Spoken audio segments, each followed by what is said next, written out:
Hello കൂട്ടുകാരെ, ഞാനിന്ന് വന്നിരിക്കുന്നത് കുറച്ച് മാങ്ങ കിട്ടി. എനിക്ക് നല്ല വെയിലൊക്കെ ആയതുകൊണ്ട് ഞാൻ ജ്യൂസ് അടിക്കാമെന്ന് ഓർത്തേ.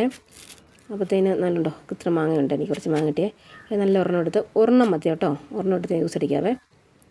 അതുകൊണ്ട് ഇത്ര മാങ്ങ മതി. ഞാൻ അരിഞ്ഞ് വെച്ചു. ഒരു മാങ്ങ എടുത്ത് ഒരെണ്ണം മതി കേട്ടോ. പിന്നെ അതിനകത്ത് വേണ്ട സാധനങ്ങൾ: പുതിന വേണം.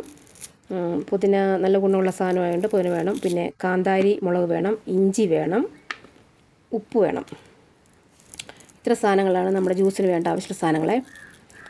നമ്മൾ ആദ്യം ഈ അരിഞ്ഞു വെച്ചിരിക്കുന്ന മാങ്ങ ഈ ബൗളിലേക്ക് ഇട്ട് കൊടുക്കാവേ. ഈ വേനൽക്കാലമൊക്കെ ആയിട്ട് നല്ല കേട്ടോ ഇങ്ങനെ ജ്യൂസ് അടിച്ച് കുടിക്കുന്നത്. മാങ്ങ ഇട്ട് കൊടുത്തു. പുതിനയുടെ ഇല ഇട്ട് കൊടുത്തു. ഇനി നമുക്ക് ആവശ്യത്തിന് മാത്രമേ മുളക് ഇടാവുള്ളൂ കേട്ടോ. നമുക്ക് എരിവ് കൂടി പോകരുത്. ഒരു കുടിപ്പഴുക്കാണ്. ഇഞ്ചിയും മുളകും ആവശ്യത്തിന് ഇടാവുള്ളൂ. ഉപ്പും അതുപോലെ നമ്മുടെ ആവശ്യത്തിന് ഇടാവുള്ളൂ കേട്ടോ. അധികമായി പോകരുത്.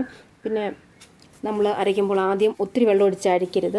കുറച്ച് വെള്ളമെടുത്ത് ആദ്യം അരയ്ക്കണം. അല്ലെങ്കിൽ നമുക്ക് അരയാനായിട്ട് ബുദ്ധിമുട്ടാകുമേ. കുറച്ച് വെള്ളം എടുത്ത് അരച്ച് കഴിഞ്ഞിട്ട് പിന്നെ നമ്മൾ ആവശ്യത്തിനുള്ള വെള്ളം ചേർത്താൽ മതി. പിന്നെ കേട്ടോ അരച്ച് കഴിഞ്ഞിട്ട് ഒന്ന് അരച്ചുകൊണ്ട് വരാവേ. ഇതാണ് നല്ല അരച്ചത്. ഈ പരുവത്തിൽ നമുക്ക് ഇട്ട് അരച്ച് കഴിയുമ്പോഴേ പിന്നെ നമ്മളൊരു അരിപ്പി എടുത്ത് അതൊന്ന് അരിച്ചു കൊടുക്കാം. അരിപ്പി എടുത്ത് അരിച്ചു കൊടുത്തതിന് ശേഷം നമുക്ക് ഇതുണ്ട് ഈ നമ്മുടെ ജ്യൂസ് ഈ പരുവത്തിനുള്ള ജ്യൂസ് കിട്ടും കേട്ടോ. ഒന്നും അധികമായി പോകരുത് കേട്ടോ. ഉപ്പാണെങ്കിലും എരിവാണെങ്കിലും അധികമായി പോയാൽ ടേസ്റ്റ് കൂടും. ടേസ്റ്റ് വേറൊരു വ്യത്യാസമാകും. എരിവും കൂടും. അപ്പോൾ ആവശ്യത്തിന് മാത്രമേ നമ്മൾ എരിവ് നോക്കിയിട്ട് ഇടാവുള്ളേ. ഈ ജ്യൂസിൻ്റെ ഗുണം എന്നാന്ന് ചോദിച്ചു കഴിഞ്ഞാൽ വിറ്റാമിൻ സി അടങ്ങിയതാണ്. പിന്നെ ഇപ്പം നല്ല ചൂടുള്ള കാലാവസ്ഥയായതുകൊണ്ട് നമ്മുടെ ശരീരത്തിൽ നല്ല കുളിർമ ലഭിക്കും. പിന്നെ രക്തസമ്മർദ്ദം കുറയ്ക്കാനും നല്ലൊരു ജ്യൂസാണിത്. അതുകൊണ്ട് എല്ലാവരും ഈ ജ്യൂസ് ഉണ്ടാക്കി കുടിക്കണം കേട്ടോ.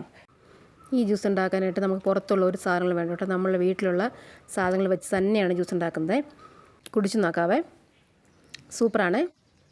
എൻ്റെ വീഡിയോ ഇഷ്ടപ്പെട്ടെങ്കിൽ എല്ലാവരും ലൈക്ക് ചെയ്യണം, ഷെയർ ചെയ്യണം, സബ്സ്ക്രൈബ് ചെയ്യണം. മറക്കല്ലേ.